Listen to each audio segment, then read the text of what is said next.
Hello, everybody, and welcome to our Living Well Today webinar. Today's webinar is focused on care partner mental health and emotional health. I'm Polly Dawkins, Executive Director of the Davis-Phinney Foundation. We're so glad all of you have set aside time to join us today for this webinar. This webinar today is sponsored by Amneal and MERS Therapeutics. We are so grateful to these partners for their support for programs like this and of the Parkinson's community. So as I mentioned, today's topic is going to be focusing on the emotional impact of Parkinson's on care partners and on those they love who are living with Parkinson's. We're going to talk honestly and openly about tough emotions, maybe about anger, guilt, frustration, sadness, and other difficult emotions. But now I'd like to turn it over to our panelists. The people who are best for this conversation are Connie Carpenter Phinney, co-founder of the Davis-Phinney Foundation and care partner to Davis-Phinney, and Roseanne Dobkin, who is a psychologist and has worked for many, many years supporting people with Parkinson's and their families. Well, let's start with Dr. Dobkin. Roseanne, would you tell us a little bit about your experience and how you came to be involved in the Parkinson's community? And then I'll turn it over to Connie to moderate the rest of this conversation. Yes, and I just want to thank you both, Polly and Connie, for inviting me to participate in this webinar today. So I'm a clinical psychologist at Rutgers University in New Jersey, and I am also a Parkinson's disease mental health researcher. And over the past, it's been more than 2 decades at this point. My research career has been really squarely focused on figuring out how to develop and test and disseminate best possible interventions to help people living with PD, as well as their family members, cope as effectively as possible with the range of emotional experiences that go hand in hand with living with this chronic medical condition. So I've spent a lot of time looking at different behavioral interventions, non-medication therapies, as well as the use of telemedicine to leverage access to informed mental health care, because it's really been my mission to make sure that the Parkinson's community gets the best possible treatment, not just any treatment that may be available at the time. Terrific. Thank you for that. It's people like you are hard to find, Roseanne, so thank you so much for being here. Your expertise is really welcome and needed. And I think, part of why we're here, this is kind of a really large group therapy session. So, so let's get into it. And, we talked a little bit earlier about, we just off screen here about the fact that Parkinson's is really not just movement and non-movement, not motor and non-motor symptoms, right? This is what we talk about all the time. We talk about the motor symptoms, which are, really controlled or at least managed better with medicine, exercise, and other modalities. But the other part of it, the non-motor part, really we can break into two distinct sections. And one would be cognition, which of course is a challenge, and it's a challenge as we age. But also we're talking about emotions, and that's what we came to talk about today. And not just the person with Parkinson's, but also the care partner. But I think in order to understand our person with Parkinson's better as a care partner, we need to know, what is the emotional piece and how does Parkinson's act on the emotions of a person with Parkinson's? That's such an important question, and I think a great starting point, for our conversation. And as you so perfectly stated, right, we know, right, Parkinson's is not just a movement disorder. And while, we also, I think, we're recognizing more and more that the overwhelming majority of people living with PD, experience non-motor symptoms. Like, what exactly are those non-motor symptoms, right? So we think about emotional or psychiatric concerns like depression, anxiety, fatigue, apathy, sleep disturbance. In addition, there are also cognitive concerns. So changes with respect to one's ability to engage in planning, problem solving, reasoning, memory, attention. So these neuropsychiatric symptoms, the psychological, subgroup of symptoms, as well as the cognitive subgroups of symptoms, can really add to the disability and the distress and the experience of burden that people living with PD, as well as their care partners, are experiencing day in and day out. And everybody is on this journey together. And, the emotions of the person living with PD certainly impact their family and their care partner. And the emotional responses of the care partner, of course, are going to impact and influence the person living with PD on their own health journey as well.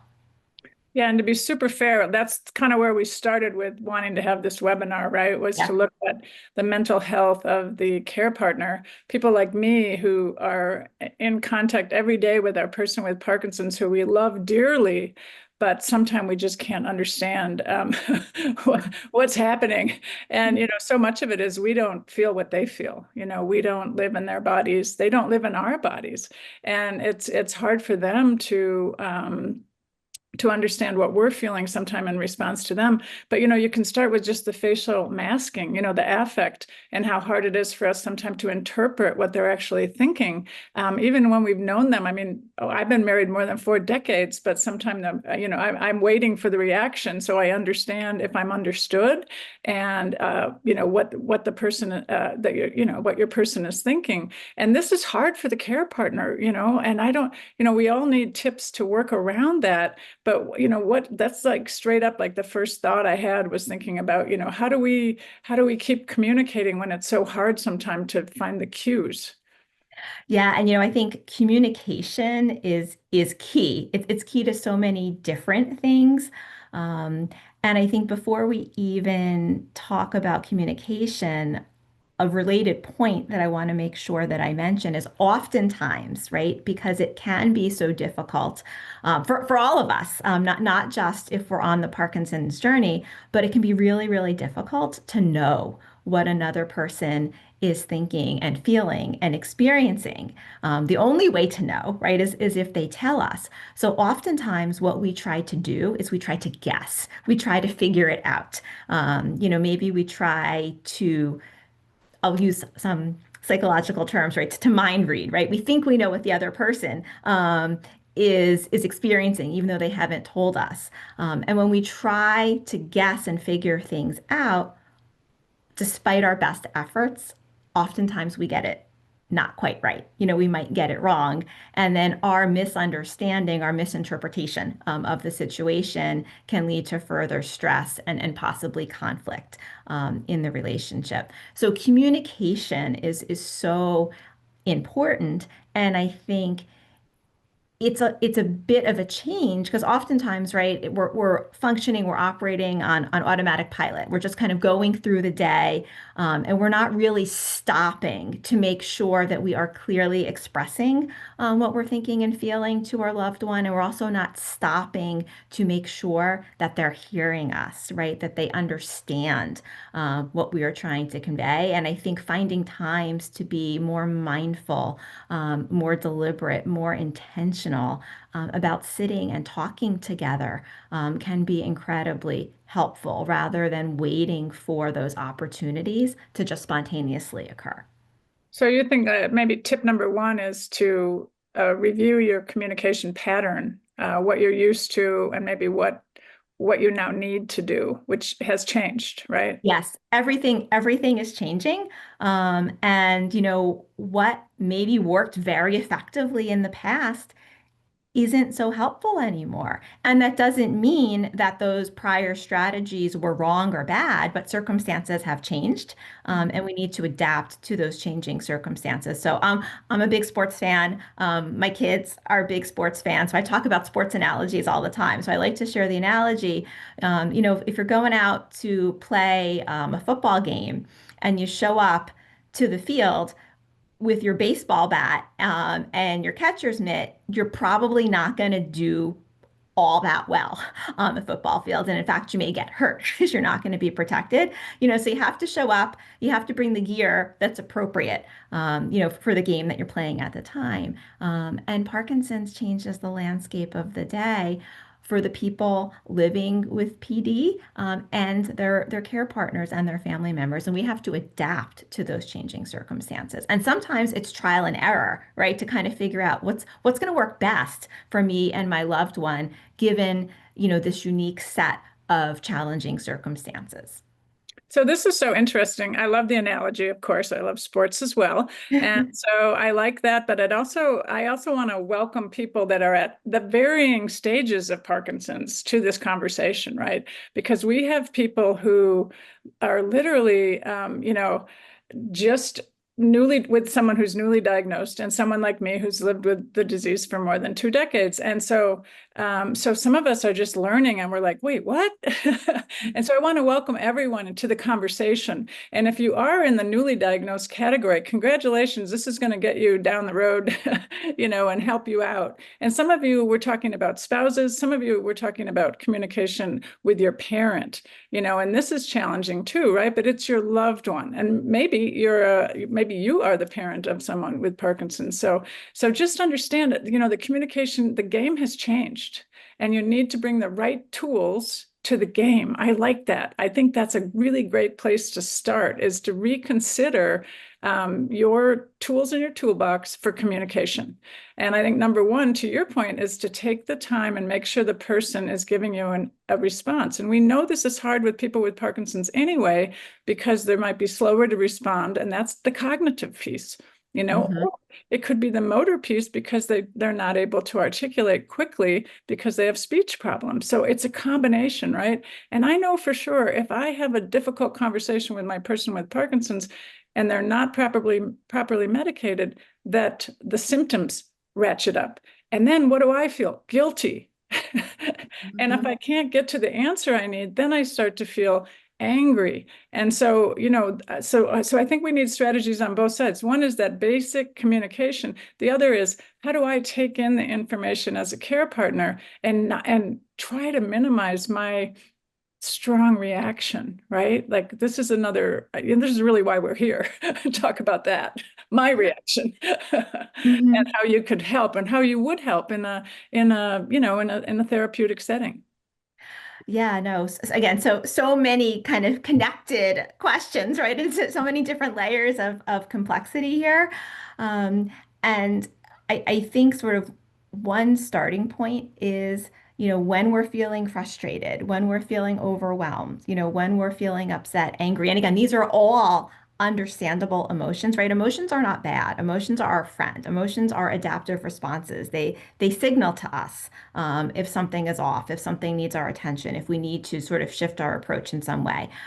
We get concerned if we are feeling negative emotions like anger, like guilt, like frustration, a disproportionate right amount of the time. If we're feeling those negative emotions, maybe more than would be considered typical given the circumstances that we're facing, and when those negative emotions really start to get under our skin and eat at us and begin to impact the quality of our relationships, or even our ability to kind of function day in and day out in the healthiest, most adaptive of ways. But I just really want to say up front that emotions are not bad. It is good to feel, and we want to feel, and we want to feel a whole range of emotions. But I want everybody who's listening to really be thinking about, like, what percentage of the time, are you feeling an emotion that you would categorize as being more negative, like anger, guilt, frustration, sadness? How long does it linger? How distressing is it for you? Not that anybody likes it, but how intensely distressing is it? Are you able to work through it? And is it kind of getting in the way of your day to day and your relationships? And if yes, then we want to kind of take a closer look at those negative moods and how to best manage them. So in terms of, so we've got like, how do we better communicate is like sort of one bucket. How do we kind of consider the other person's perspective is another bucket, and then how do we manage the negative moods that we are understandably experiencing? That's like the third bucket, and I feel like we have to address each of those components separately because they are all very important. Um, so I'm not sure, like where should we go next? Maybe we can talk a little bit about managing the range of negative emotions first, kind of including. Can I ask one quick question here, just to separate? I'm just curious, is there a distinction between mood and emotion? So I'm using the terms somewhat interchangeably. Okay. So kind of think of them like synonyms. So when I'm talking about mood and emotions, I'm thinking about an umbrella term. So capturing, emotional responses like depression, anxiety, guilt, frustration, sometimes shame, sometimes embarrassment, right? The list kind of goes on and on. Yes. Okay. So moods and emotions, and I like the notion that they are our friends. I think that's where we're starting, really. We're starting with the fact that actually it's you want to feel the feels, as I say. We want to feel the feels, but we want to make sure that the feels aren't taking over.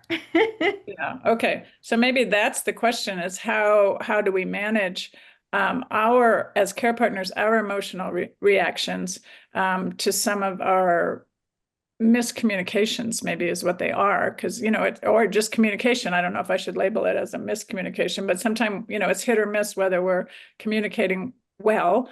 And even in the best of circumstances, we have all the many layers of Parkinson's at play: fatigue and pain and just discomfort. I mean, I think I look at Parkinson's as a disease of extreme discomfort, and I am very happy not to be in that place.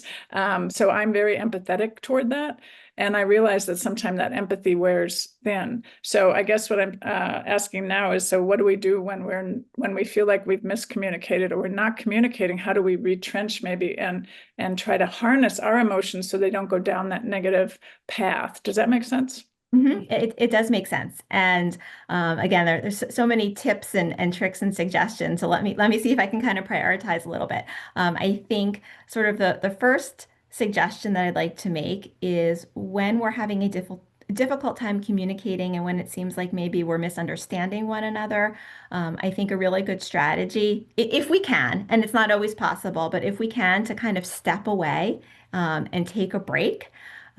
We've heard the expression, you have to strike when the iron is hot. I'm going to say we actually need to strike when the iron is cool. It can be really difficult to talk through a misunderstanding, or a source of conflict or confusion when we're feeling very activated, very worked up, very stressed out by the situation. So I think the first step is really recognizing within ourselves, like, what are those first signs that my body is giving me, that my body is telling me that um, I'm not feeling, in my healthiest frame of mind right now. What are the first, maybe it's a physical symptom or physiological response. Maybe I'm getting a little bit hot. Maybe I am starting to sweat. Maybe my heart is racing. So maybe I'm noticing, maybe I'm physically tensing up. Maybe my shoulders are killing me. So, what am I noticing within me that tells me I'm experiencing a more negative emotion? Am I starting to have a lot of negative thoughts? Am I starting to maybe unintentionally sort of blame my loved one, for what's happening or for the misunderstanding? Am I starting to have negative thoughts about my ability to kind of handle, the situation or the conflict? So if we're noticing physically we're feeling worked up, we're starting to have a lot of negative thoughts about what's happening, those are signs. Let's step away. Let's take a break. Let's do something to calm down. Maybe it's making a cup of tea and sitting outside and just staring at the beautiful flowers you planted, for 5 to 10 minutes and coming back. Maybe it's stepping away and listening to, your favorite, music, or CD, or practicing some meditation. But then once we're calm, we can return to our loved one and revisit the topic at hand that was posing some difficulty for us earlier.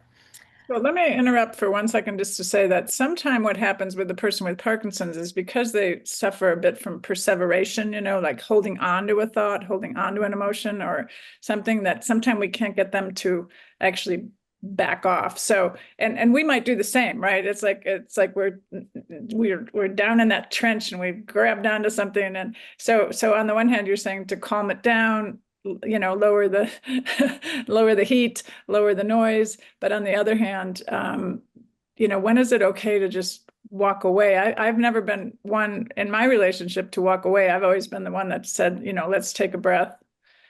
Well, and that's, I think that's part of the communication that happens first, to be able to say to your loved one, maybe it seems like we're both frustrated right now. It seems like we're kind of spinning in circles. I'm going to step away for the next 5 or 10 minutes. I'm going to take some breaths. I'm going to try to calm down, and then we can revisit this later. This topic is important. Your feelings are important. Your opinions are very important. And I want to make sure that I am in the calmest frame of mind to have this conversation with you, because I want to make sure that we're understanding each other and we can work this through together and come to some type of resolution.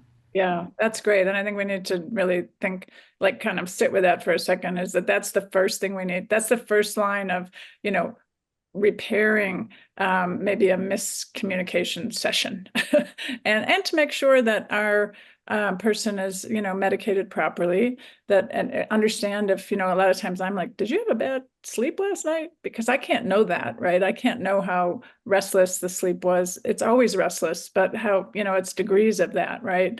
And so sometimes it's just and not in an accusatory tone. So I think that's the other really important tool for the care partners, to try to sit back, take that breath. Really don't just go online and start scrolling, and that'll just wire you up. Yeah. To your point, it's going outside, it's the meditation. I get on my stretching mat and out. I consciously take a few breaths. So think about the listeners right now. Just think about what works for you. Yes. Exactly. I would love for everybody listening to have a list of like your top 5 go-to strategies. Nothing fancy, nothing complicated, but what is going to work for you in the moment when you need to step away. And if it works for you, it works. Yeah, that's such great advice. And once you can harness your own reaction and emotion and calm yourself down, this is going to aid your longevity, by the way. Then you can also ask your person who is changing and who at any point in the day is kind of going like this. Unfortunately, most people with Parkinson's have a lot of ups and downs, and ask them, what are your 5 things you can do so I know and I can help facilitate that, right? So it's not just on them, because sometimes they feel incapable of doing that. And then let them know what your 5 things are, because maybe they can help you. I think that's the other thing. Sometimes we don't ask our person to help us, right? Yes. So Yes. I like this. I like just slowing that down. Think of those things that you can do. Maybe it's not 5 things right now. Maybe it's only 1. Maybe it's 2. But if it works, that's all you need. Yeah, I love that. Warren in the chat has been bringing up breathing, which, Connie, I know you've talked a lot about in our care partner meetups. It's just learning to focus on breathing. I really think, that is like the number 1 key. And it doesn't mean you have to sit on a mat and meditate.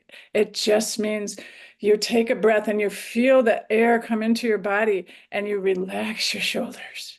And it's a full body response when you can just let it relax, let your body relax, and give yourself a minute. And maybe you need 1 breath, maybe you need 100 breaths, but you need to just be able to ratchet it down. And, sometimes it helps to even take your own pulse. I wear a ring that measures, my response to things, and I can really see in my data on my app when, I'm going up and down all over the place when I'm stressed out. So absolutely, taking a breath, it doesn't cost you anything. And you can do it anywhere. That's great. Your breath goes with you wherever you are.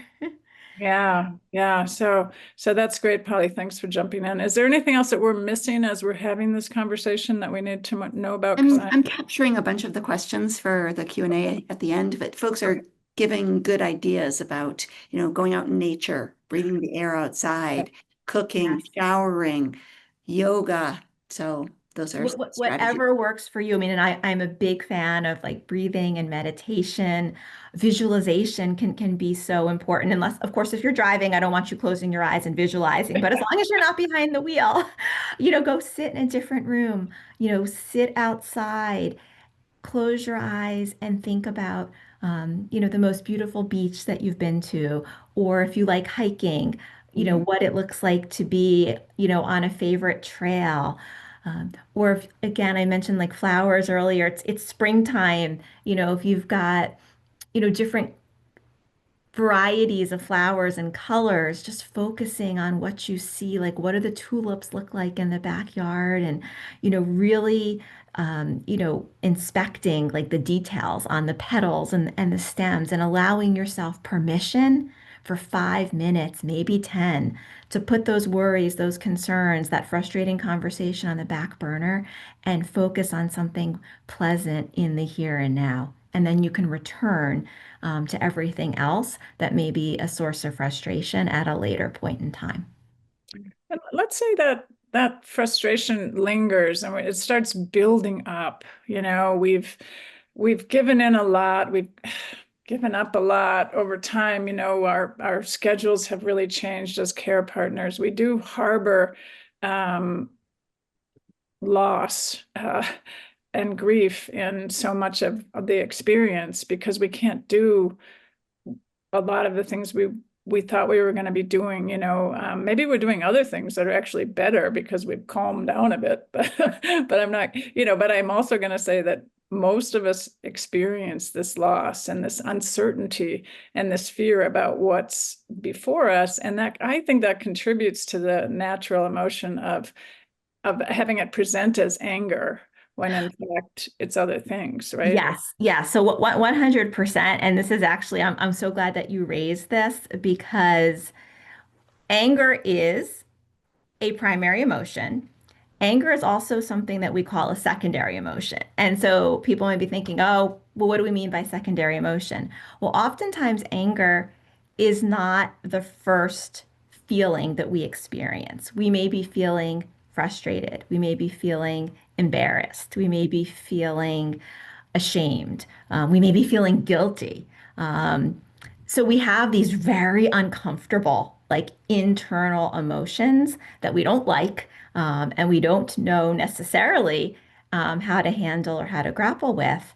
And it's a protective response to then take those uncomfortable internal emotions and turn them outward, and they get expressed as anger, because it kind of, when our brain flips a switch and now all of a sudden we're like in that fight or flight mode. We know how to handle anger. It might not always be healthy, right? In fact, it's not healthy to be walking around feeling angry most of the time, but our body is programmed to know how to handle anger and how to react to it. It's a lot harder, it's a lot trickier to handle those uncomfortable feelings, like shame and guilt and embarrassment. So oftentimes, I think it's so important to remember that if our loved one is responding in an angry way, or if we're responding in an angry way, maybe we're genuinely angry, or maybe the anger is a reflection of something else. And sometimes it can be so helpful to try to respond to anger with compassion versus responding to anger with more anger, because we need to kind of take a step back and sometimes think, wait a second, what's really happening here? Like, what's truly the source of the concern? Yeah, on that, so the two things came up while you were saying that. One is that, kind of try to tease out where the anger is coming from. Doesn't always help, because if you start to talk to a person with Parkinson's about loss, look what they've lost, and so sometimes then that just brings more guilt back onto us. And that's why you're so important. Being able to go to a therapist and have these honest conversations is such an important part of the equation, but is not accessible to so many of us. And so we kind of are responsible for ourselves sometimes to manage that hard emotion of how it feels, because our friends don't really understand. I don't think there's very few friends that really understand what you're going through. And so this is a hard place to be too, right? Just understanding that there is this pool of emotion. And maybe that's where journaling and other tips and tactics come in, where you can write it down and get it out of your body onto a piece of paper. Just write it down. You don't have to look at it later. It's not meant to be something beautiful, but it's meant to help you to process the emotions. I don't know if there's other tips you would offer, especially for people who can't access therapy. So journaling is wonderful, any form of writing. Sometimes people have shared with me that they will write like all of their negative thoughts and feelings just as a method of self-expression, and then they'll engage in some type of ritual, like they'll rip it up, or they'll burn it, they'll put it through the shredder, but they've gotten it off their chest, and now they can move on. Um, Yeah, this is important. I think this is important. You have to get it out somehow, and it is mhm. hard to know how to get it out sometime. So I Um, think writing about it, if we have trusted friends, family members that we can talk to, certainly mobilizing those social supports, can be incredibly beneficial. And also, I think trying to take a closer look at how we are interpreting what's happening around us, because we're constantly making meaning, we're constantly interpreting, we're constantly kind of, assigning labels, and the thoughts, the meaning, and the interpretation that we make very much drives the emotion that we're feeling, right? As well as what we're doing or not doing. So sometimes I like to invite people to really try to catch, like, what's the thought?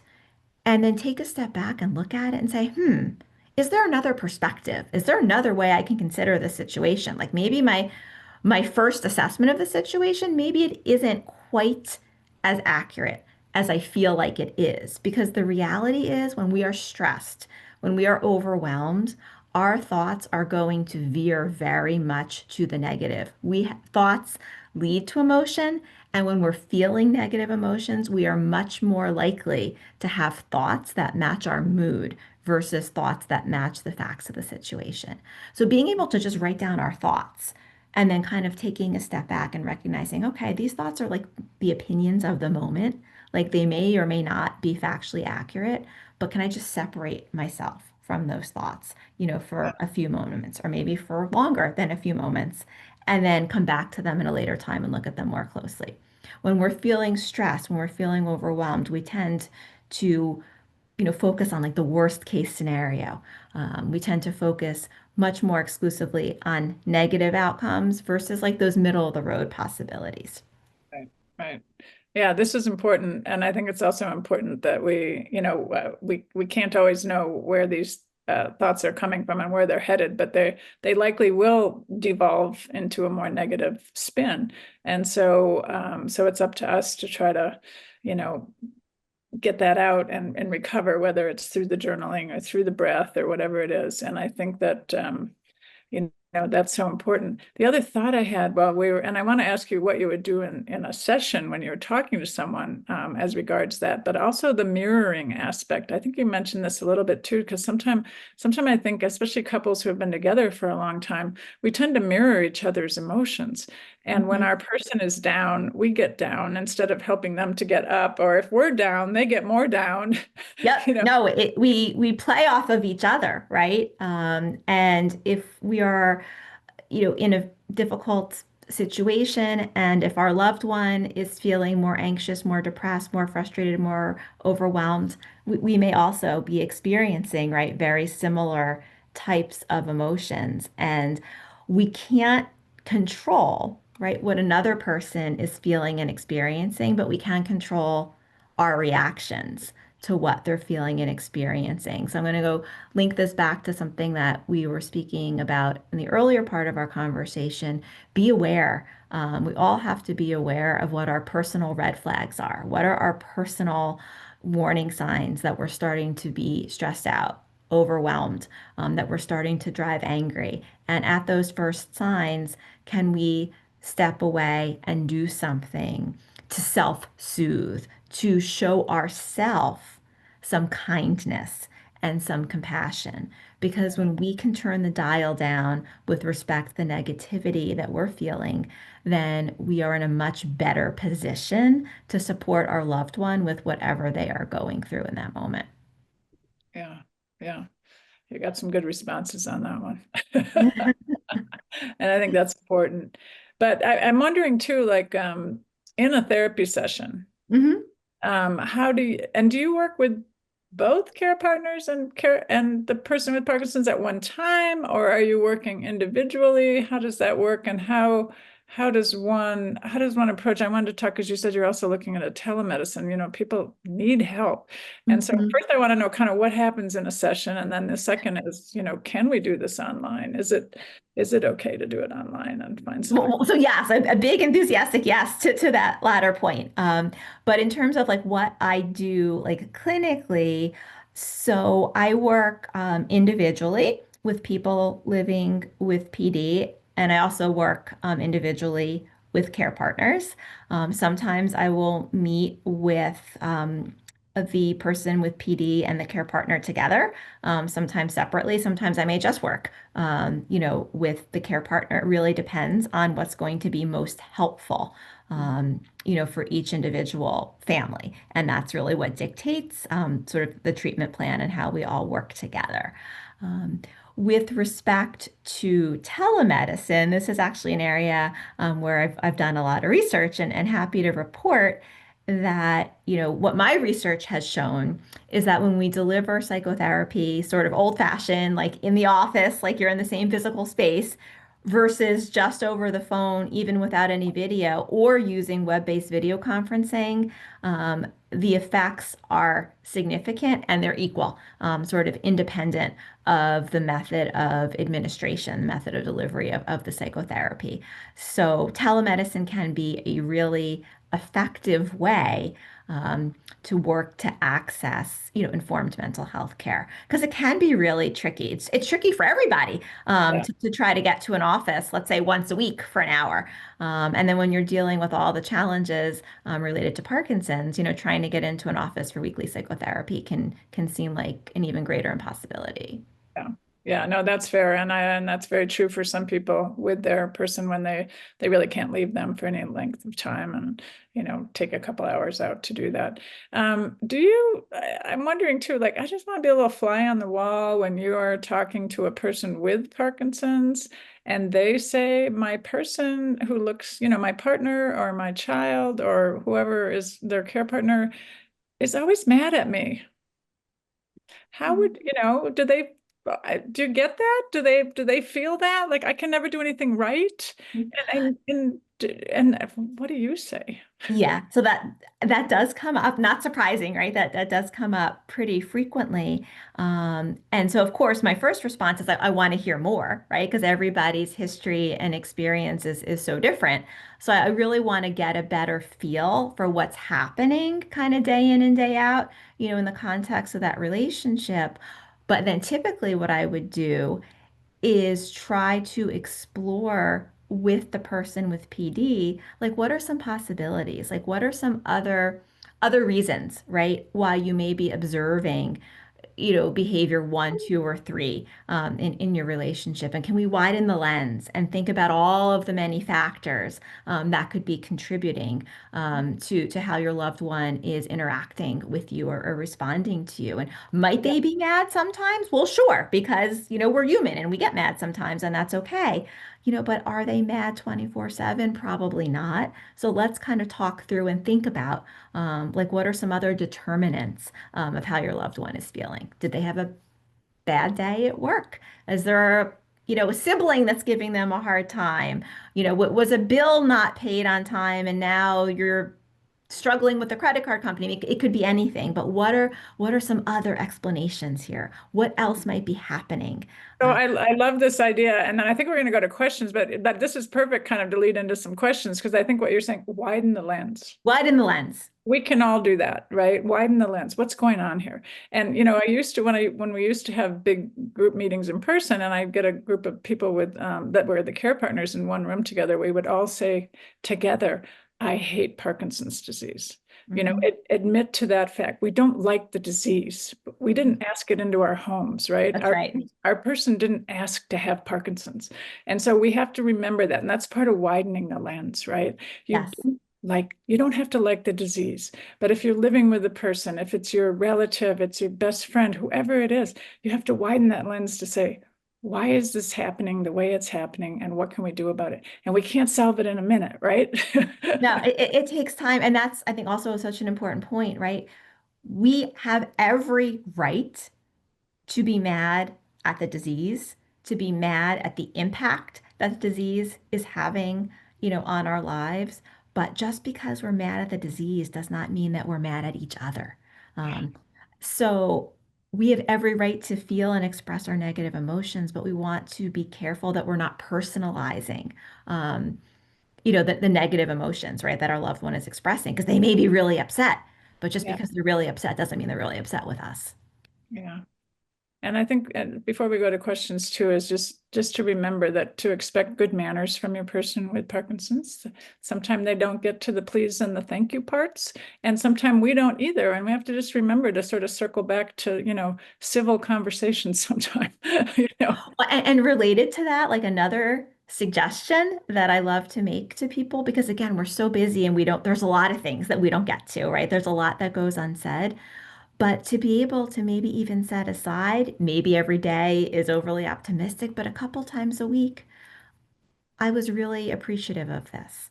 I didn't have a chance to tell you, but I so much welcomed what you did for me or how you responded, when I was struggling. So to be very intentional, just like we talk about, okay, we're going to schedule exercise every day, right? We must go exercise because it's good for us.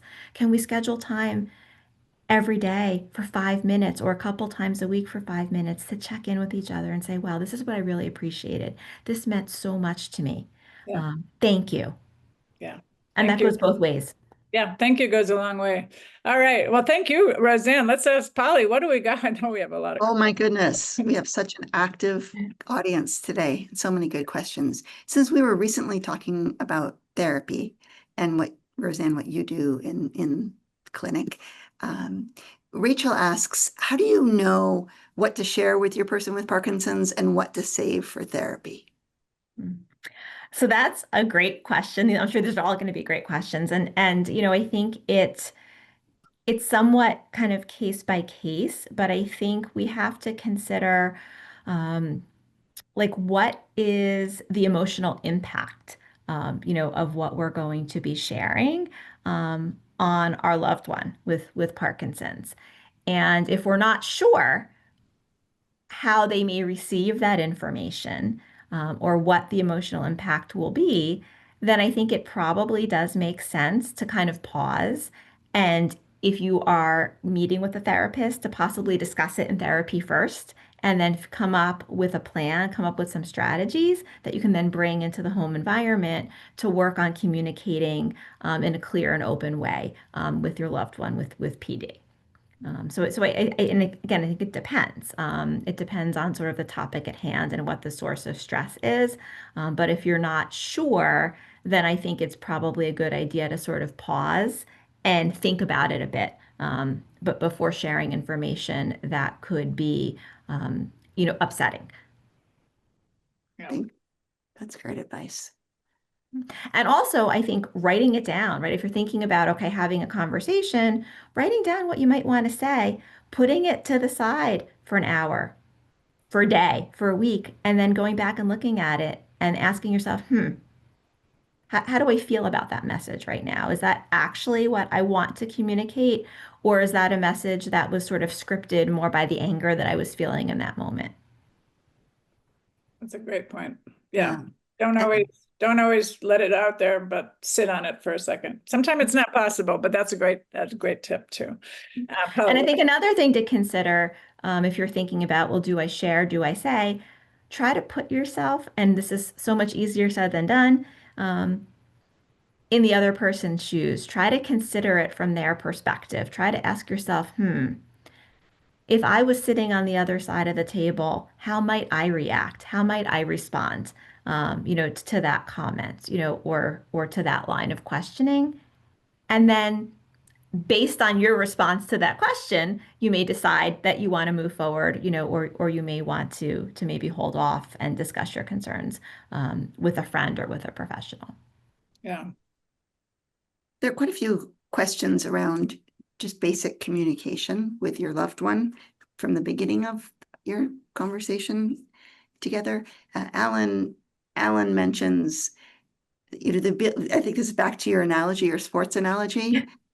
Was the ability to bring in the right gear with your spouse or your partner depends on the quality of your communication even before diagnosis.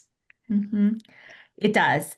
And Parkinson's, and I don't need to tell people, right, that are listening, that have joined us today, how difficult it can be, right, to travel down this path. And it's taxing for even the best of relationships. And there are a lot of people that, understandably, because we're human, maybe had some difficulties in their relationship, right, pre-Parkinson's, and those difficulties don't get erased, they don't go away. So it can be even more challenging for people that maybe haven't had the strongest of relationships, before the diagnosis, to try to navigate and manage the storm together. I think in terms of sort of tangible tips and tricks, I did want to share, there's a technique called LAFF, LAFF, that we can use to help guide our communications and our conversations with each other. So if we're talking, with our loved one, the L stands for listen. The A stands for ask if you got it right, because sometimes we're actually not hearing what we think we're hearing. The first F stands for figure out how you're feeling. And then the second F is find a way to say it, right? So it's another process for kind of slowing us down, for being less reactive. Because sometimes when we're talking, and we're not really listening. So we really want to listen. And then we want to repeat back what we heard to make sure we got it right. Figure out how you feel about it and find a way to say it in a clear and direct manner. Yeah, that's good. That's great to use. Dennis said, so what about when your person with Parkinson's has difficulty communicating back? Mm-hmm. Is there another strategy you would use, or is that a similar? Mm-hmm. So again, we can't control, right, many of the challenges that our person with Parkinson's may be having in the moment with respect to their ability, to communicate and share their thoughts and feelings. But what I would say is oftentimes, right, the ability to communicate is going to fluctuate, just like other symptoms fluctuate, right? So we know physical symptoms fluctuate, emotional symptoms, cognitive symptoms fluctuate. If your loved one with PD is going through a period in the day where it is much harder for them to organize their thoughts and express what they're thinking and feeling, then that might be another sign. Let's kind of table the conversation and we can kind of come back to it later. I would like to add to that too, that it is when the person cannot communicate easily, that's the time when you have to give them a lot of space. But you can also work on some signals, hand signals, facial signals, nodding your head, shaking your head, and also, when to take a time out, and just work on some things that might help to, let the conversation evolve. Because if you back your person with Parkinson's into a corner, and believe me, I've done that, they will not be able to say a word. But you really don't have the upper hand, because what you're left with is that guilt and frustration and everything else. So you haven't solved you haven't found your solution, and you haven't gotten to a point of understanding each other. So I think that makes us as care partners feel worse. And so the challenge is when the person can't communicate. Are there times when they're better at communicating? Does that mean in the morning? Does that mean post-medication? Does that mean after a nap? What does it mean? When is the best time of the day to try to communicate? And how much space does that require in terms of time and just you backing off a little bit? And it's hard to do when you feel those emotions. It is. And we, at least in my work, I talk all the time with folks when they're trying to become like more active. Well, we have to plan right around our on time. I think we have to plan around on time for communication as well, especially if we're going to sit down and talk about, a pretty significant problem or concern. We need to be a little bit strategic, about when we have those conversations. And we also need to remember that communication difficulties can be sort of a major source of frustration for both the person with PD and for the care partner. So if communication is more challenging because of off time, because of cognitive fluctuations that very much co-occur with off time, that's when we need to take a break and step away. Yeah, and I think I really want to again say to the people that are listening who are new in this journey and your person has just been diagnosed and you're like, wait, what's happening? What am I to expect? I want to really just go, retreat for 1 second to say everybody's Parkinson's is different. And what hopefully the big takeaway here is just to understand like how important communication is and how important expressing your feelings are in this journey that you will have. And most people, when diagnosed with Parkinson's, will live with it for a long time. And it is bleak if you just look toward some of the negative things that could happen down the road. But we do have to stay in the present with ourselves, with our thinking, and with our person, and do the best we can do to help them live well today, which is the mission of our foundation, but also for yourself. What do you need for yourself? Carve out that time now, early in the journey. And if you haven't done that, you need to kind of, again, take a step back and figure out how you can do that. Because the most important thing here, your person with Parkinson's will do a lot better if you're there for them, whether it's your parent or your spouse or your best friend, or your sister or brother. We see all kinds of examples here. They might try to push you away because they don't feel good, a lot of the time.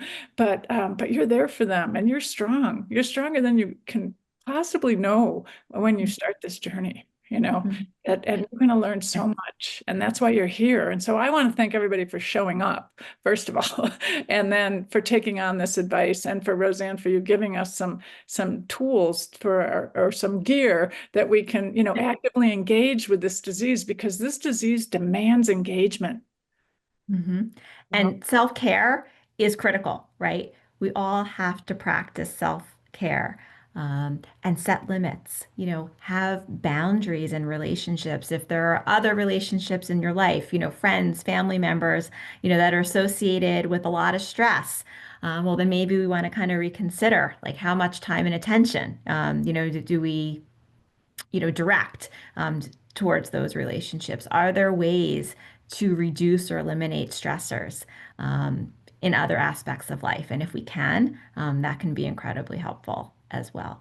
Yeah, right from the start, or it's never too late, to engage in some, and I don't like the term self-care because it just sounds selfish, but it's so necessary that you look at what you need to do, whether it's to continue your work, continue your volunteer work, continue to be the best grandma or the best friend to your other friends. You need to do that as well. So don't overlook that, because they're all going to be part of your team.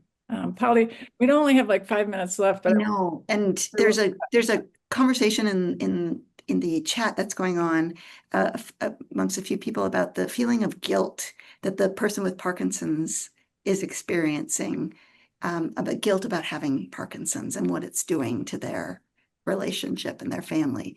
Any comments on that? So our thoughts, right, drive our emotions. And when people are feeling guilty, it's usually because they are having a thought along the lines of, like, this is my fault, I did something wrong.